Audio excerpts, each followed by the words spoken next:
Good morning students.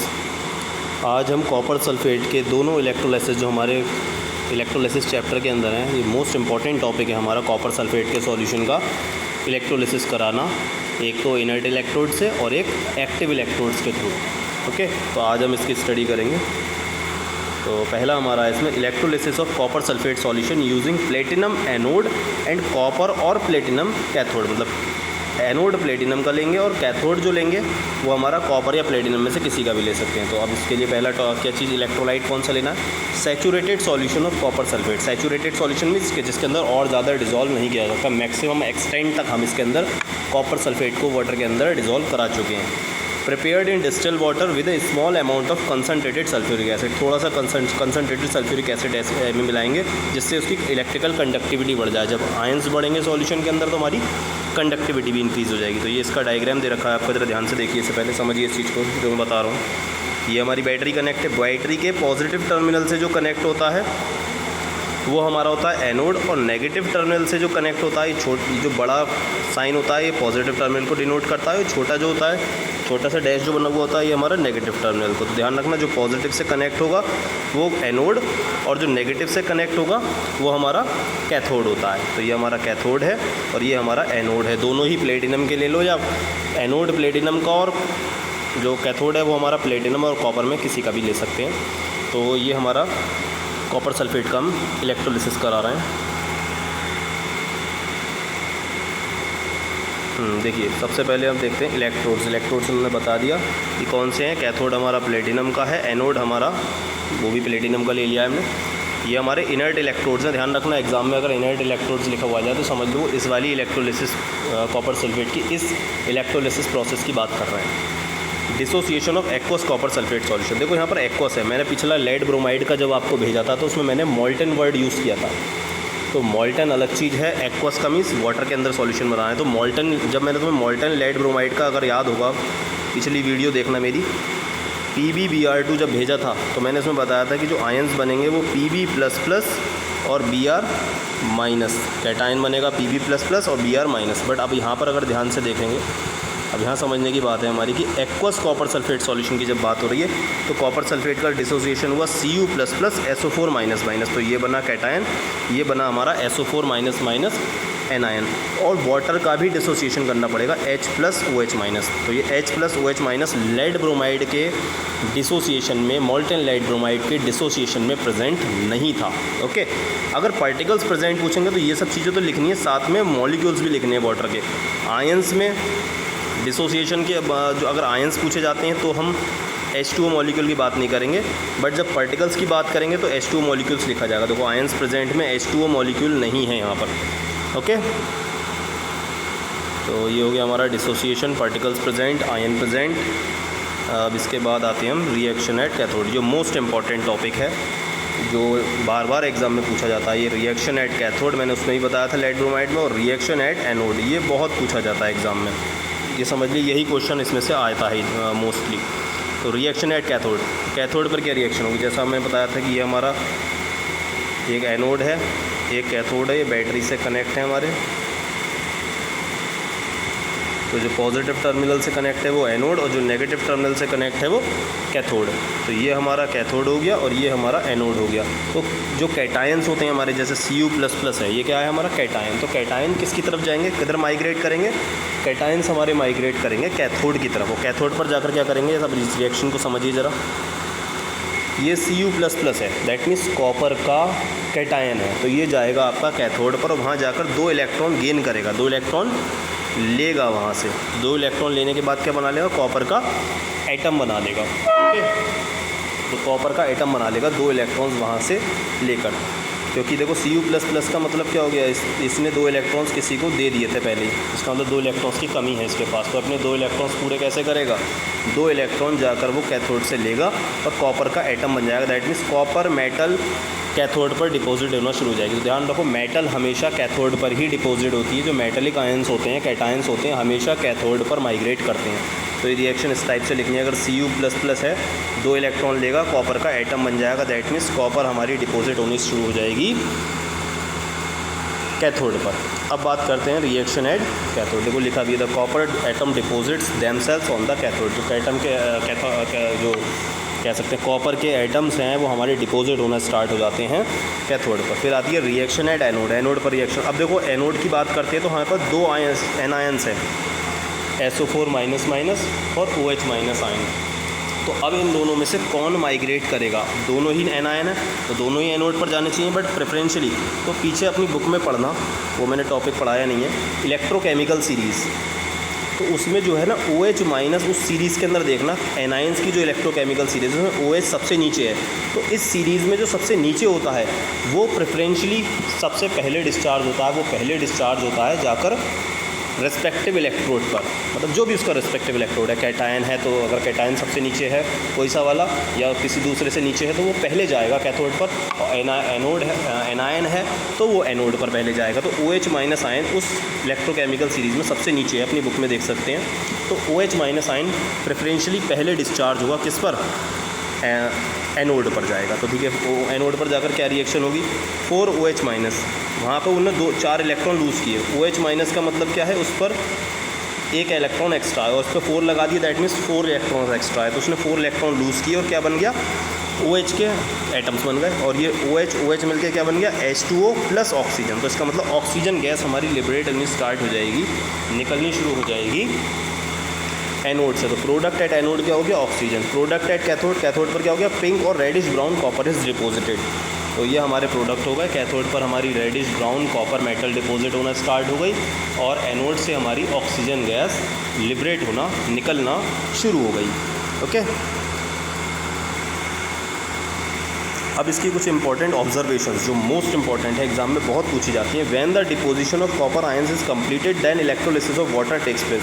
अगर solution के अंदर कॉपर के आयंस ख़त्म हो जाएंगे या कॉपर सल्फेट का जो आयंस थे जितने बने थे वो ख़त्म हो जाएंगे, उसके बाद वाटर का इलेक्ट्रोलिसिस शुरू हो जाएगा। वो चाहो तो उसे रोक दो, क्योंकि उसके बाद फिर वो वाटर का जब इलेक्ट्रोलिसिस होगा तो हाइड्रोजन गैस निकलेगी कैथोड से और ऑक्सीजन गैस एनोड से निकलेगी। अब मोस्ट इंपॉर्टेंट पॉइंट इसमें आपका यहाँ आता है, ये है मोस्ट इंपॉर्टेंट पॉइंट। आपका ऑब्जर्वेशन पूछी जाती है एग्ज़ाम में बहुत। आप लास्ट ईयर के पेपर या उससे पहले के पेपर से उठाकर देख सकते हैं कि the blue colour of Cu++ ions in the electrolyte solution fades due to decrease in Cu+। जो ब्लू कलर होता है कॉपर प्लस आयंस, जो सॉल्यूशन का ब्लू कलर है वो इस इलेक्ट्रोलिसिस की प्रोसेस के थ्रू क्या हो जाता है? फेड होना शुरू हो जाता है। ब्लू कलर धीरे धीरे गायब होना शुरू हो जाता है। क्यों? क्योंकि जो हमारे Cu++ आयंस हैं सॉल्यूशन में से कहाँ जाकर डिपॉजिट हो रहे हैं? हमारे कैथोड पर जाकर डिपॉजिट होते जा रहे हैं। तो दैट मीन्स उसकी कंसंट्रेशन सॉल्यूशन के अंदर से कम होती जा रही है। तो जब कम होती जा रही है और वो उस पर जाकर डिपॉजिट हो रहे हैं तो कम होने का मतलब ये हो गया कि उसका जो कलर है, जो सॉल्यूशन का कलर था वो ब्लू Cu++ आयंस की वजह से ही था।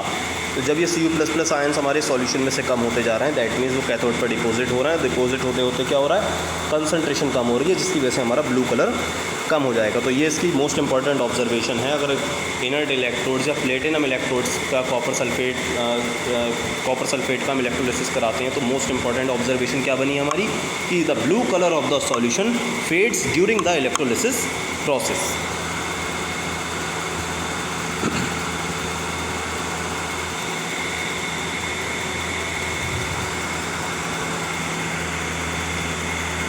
फिर देखिए हमारा नेक्स्ट है इलेक्ट्रोलिसिस। इसका जो सेकंड टॉपिक है ये भी इंपॉर्टेंट टॉपिक है, किसी में से भी पूछा जा सकता है। तो electrolysis of aqueous copper sulphate using copper electrodes. किसके? कॉपर, मतलब कैथोड भी कॉपर का लेंगे, एनोड भी कॉपर का लेंगे। तो बैटरी वैसे ही कनेक्ट है, पॉजिटिव से जो कनेक्ट है वो एनोड और नेगेटिव टर्मिनल से जो कनेक्ट है वो हमारा कैथोड हो गया। रिएक्शन देखिए स्टार्टिंग में वही चलेगा, डिसोसिएशन भी वैसा ही होगा, सारी चीज़ें वैसी ही रहेंगी। देखिए डिसोसिएशन क्या होगा? CuSO4 का Cu++ SO4- और H2O का H+OH-। आयंस जो प्रेजेंट होंगे वही सेम जो पिछले में प्रेजेंट थे, और बट इसमें चेंज क्या आएगा? चेंज किस जगह आएगा? चेंज आएगा हमारा एनोड पर। कैथोड की रिएक्शन देखिए वही रहेगी, कैथोड की रिएक्शन हमारी वही रहेगी कि कॉपर के आयंस जो हैं Cu++ वो कैथोड पर जाकर वहाँ से 2 इलेक्ट्रॉन लेंगे और 2 इलेक्ट्रॉन लेकर क्या बना लेंगे? कॉपर मेटल बन के डिपोजिट हो जाएगी। That means metal is getting deposited eight cathode. Cathode पर हमारी मेटल डिपोजिट होती रहेगी, बट जो चेंज आएगा इसके अंदर, जो हमने कॉपर के इलेक्ट्रोड्स ले लिए उससे ये चेंज आएगा सिर्फ एनोड की रिएक्शन चेंज हो जाएगी, बाकी सब कुछ वही रहेगा। देखो एनोड पर क्या रिएक्शन होगी, एनोड पर अब SO4- और OH- आयन में से दोनों में से कोई नहीं जाएगा। क्यों? इसके पीछे रीज़न है nature of the anode. Anode का नेचर ऐसा है कि रिएक्शन में पार्टिसिपेट कर जाएगा। जो हमने प्लेटिनम लिए थे वो इनर्ट इलेक्ट्रोड से, वो रिएक्शन में पार्टिसिपेट नहीं कर रहे थे, बट यहाँ पर जो एनोड का नेचर है, ये एक्टिव इलेक्ट्रोड है, ये रिएक्शन में पार्टिसिपेट कर जाएगा। दैट मीन्स जो एनोड है वो कॉपर का है, और कॉपर का जो है वो अपना वहाँ पर 2 इलेक्ट्रॉन वहीं पर रिमूव करेगा और Cu++ बन के सॉल्यूशन में उतरना शुरू हो जाएगा। दैट मीन्स जो हमारा एनोड का मास है वो रिड्यूस होता जाएगा, कम होता जाएगा। क्यों? क्योंकि जो कॉपर मेटल थी वो अपने 2 इलेक्ट्रॉन्स रिमूव करके आयन बन के सॉल्यूशन में उतरना शुरू हो जाएगी। तो अब इसमें ऑब्जर्वेशन में भी देखो क्या इफेक्ट पड़ेगा। पिछले ऑब्जर्वेशन में मैंने आपको बताया था कि ऑब्जर्वेशन क्या थी हमारी, ऑब्जर्वेशन ये थी कि जो सॉल्यूशन का ब्लू कलर है वो फेड हो जा रहा था। क्यों फेड हो जा रहा था? क्योंकि जो Cu++ आयंस की कंसंट्रेशन थी सॉल्यूशन के अंदर, जो हमारा इलेक्ट्रोलाइट इसके अंदर भरा हुआ है उसके अंदर Cu++ आयंस की कंसंट्रेशन कम हो जा रही थी, इसलिए ब्लू कलर फेड हो रहा था। अब इसकी ऑब्जर्वेशन में क्या डिफरेंस आएगा, मोस्ट इंपॉर्टेंट ऑब्जर्वेशन है इसकी ये। तो इसमें डिफरेंस ये आएगा कि ब्लू कलर डजंट फेड। जो ब्लू कलर है वो हमारा फेड नहीं होगा। क्यों? क्योंकि जितने Cu++ आयंस कैथोड पर जाकर डिपॉजिट होंगे, जितने Cu++ आयंस कैथोड पर डिपॉजिट होने जाएंगे, कैथोड पर ही तो जाएंगे, उतने ही सॉल्यूशन में उतरते रहेंगे एनोड से।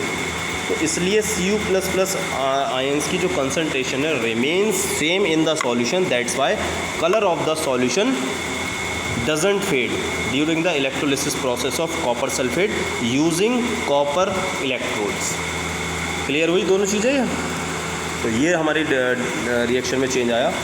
तो देखो इसकी ऑब्जर्वेशन में लिखा भी होगा, the blue colour of the copper sulphate remains unchange. देखो यहाँ लिखा रिमेन्स अनचेंज। पिछले में क्या था, ब्लू से फेड हो रहा था, ब्लू से गायब हो रहा था उसका colour, but remains unchange during its electrolysis due to copper electrodes की वजह से। तो ये दोनों मोस्ट इंपॉर्टेंट ये हमारी इलेक्ट्रोलिसिस प्रोसेस है। अब मैंने कुछ क्वेश्चन लिए हैं, ये हमारा मल्टीपल चॉइस आया है 2014 में। ये मैंने पढ़ाई थी वो लेड ब्रोमाइड वाली, उसी पर बेस्ड है। The observation seen when fused lead bromide या molten lead bromide is electrolysed. तो इन चारों में से क्या ऑप्शन हो सकता है हमारा? तो देखिए फ्यूज्ड लेड ब्रोमाइड क्या था हमारा, PbBr2। जब इसका इलेक्ट्रोलिसिस कराया था तो क्या बन गया था हमारा, Pb++ और Br-। तो Pb++ Br- बना था। तो Pb++ हमारा कहाँ गया था, ये गया था हमारा कैथोड पर डिपॉजिट होने, क्योंकि मेटल जो होती है वो हमेशा कैथोड पर डिपॉजिट होती है, जो पॉजिटिव कैटायन, और ये गया हमारा एनोड पर डिपॉजिट होने, है ना। तो ये कैथोड पर जाकर क्या हुआ, सिल्वर ग्रेइश कलर की मेटल डिपॉजिट हो गई। और ये ब्रोमीन, याद होगा जब मैंने पढ़ाया था, वीडियो देखना पुरानी, ब्रोमीन वेपर्स इवॉल्व होना स्टार्ट हो जाती हैं एनोड से। तो देखो इसमें से कौन सा ऑप्शन हमारा करेक्ट होगा, अ silver greyish metal at anode. तो देखो सिल्वर ग्रेइश मेटल एनोड पर तो डिपॉजिट होगी, तो ये हमारा गलत है। A silver greyish metal deposit at anode, ये तो सही बात है। और reddish brown gas, reddish brown deposit, तो गैस कोई डिपॉजिट थोड़ी होगी, तो ये भी गलत हो गया। फिर a silver greyish metal deposit at cathode, ये बात सही है। And reddish brown fumes at anode, और एनोड पर रेडिश ब्राउन, तो ये वाला हमारा ऑप्शन, थर्ड ऑप्शन करेक्ट है। लास्ट वाला भी देख लो, silver greyish fumes at anode, silver greyish fumes थोड़ी निकलेंगे, तो मेटल थी सिल्वर ग्रेइश, लेड जो मेटल है सिल्वर ग्रेइश कलर की है, तो वो थोड़ी फ्यूम्स की फॉर्म में निकलेगी, तो हमारा इसका थर्ड ऑप्शन ही करेक्ट था। तो ये हमारा 2014 में आया हुआ क्वेश्चन है। एक और क्वेश्चन ये ऑब्जर्वेशन देखते हैं। देखिए ये 2015 में आए हुए क्वेश्चन हैं। State observation at anode when aqueous copper sulphate solution is electrolysed using copper electrodes. देखिए क्वेश्चन बहुत ध्यान से पढ़िए, कॉपर इलेक्ट्रोड्स। तो कॉपर सल्फेट सॉल्यूशन का इलेक्ट्रोलिसिस कराया जा रहा है यूजिंग कॉपर इलेक्ट्रोड्स। तो किसका ऑब्जर्वेशन बताना है, एनोड का। तो और एनोड का ऑब्जर्वेशन क्या होगा, एनोड का ऑब्जर्वेशन ये था कि एनोड हमारी Cu में से 2 इलेक्ट्रॉन रिमूव हो रहे थे और ये सॉल्यूशन में Cu++ बन के उतर रही थी। यही तो था इसका, जो दूसरी वाली इलेक्ट्रोलिसिस की प्रोसेस मैंने भी पढ़ाई है, उसमें Cu++ आयन सॉल्यूशन में उतर रहे हैं 2 इलेक्ट्रॉन रिमूव करके। तो इसका मतलब जो मास है एनोड का is getting reduced during the electrolysis. तो इसका ऑब्जर्वेशन क्या हो जाएगा, the mass of the anode is getting reduced. तो ये इसका आंसर हो गया हमारा, बस ये आंसर लिख के आना था। नेक्स्ट है during electrolysis molten lead bromide graphite anode is preferred. ये मैंने उसमें जब पढ़ाया था तब भी बताया था कि ग्रेफाइट का एनोड ही क्यों प्रेफर किया जाता है, क्योंकि जो एनोड पर क्या निकलती है, ब्रोमीन वेपर्स, ब्रोमीन गैस निकलती है, उसकी वेपर्स निकलती है। तो graphite is unaffected by bromine vapours, that's why graphite anode is preferred to other electrodes. ये इसका रीज़न हो गया, गिव रीज़न। ओके, फिर है electrolysis of molten lead bromide is considered to be a redox reaction. Why ये redox reaction क्यों कहलाती है? देखो ये जितनी भी इलेक्ट्रोलिसिस में प्रोसेस में होती है वो हमारी रेडॉक्स रिएक्शन ही होती है मोस्टली। क्यों? क्योंकि देखो कैथोड पर हमारा क्या होता है, कैथोड पर रिडक्शन होता है और एनोड पर ऑक्सीडेशन होता है। ठीक है, कैथोड पर हमारा होता है रिडक्शन और एनोड पर होता है हमारा ऑक्सीडेशन। तो जब ये दोनों चीज़ें साथ में होती हैं तो इसी को तो कहा जाता है रेडॉक्स रिएक्शन। तो इस चीज़ को आप लिख सकते हो कि lead ion is oxidised at cathode and bromine is reduced, reduced at जो हमारी लेड मेटल है वो किस पर डिपॉजिट होगी, हमारी कैथोड पर। कैथोड पर रिडक्शन होगा, सॉरी कैथोड पर हमारा क्या होगा, रिडक्शन होगा। दैट मीन्स जो हमारी लेड मेटल है वो डिपॉजिट हो रही है, दैट मीन्स उसका रिडक्शन हो रहा है उसके आयंस का और मेटल बन रही है, और एक तरफ हमारा ऑक्सीडेशन हो रहा है। तो both reactions taking simultaneously, that's why it is an example of redox reaction. Okay.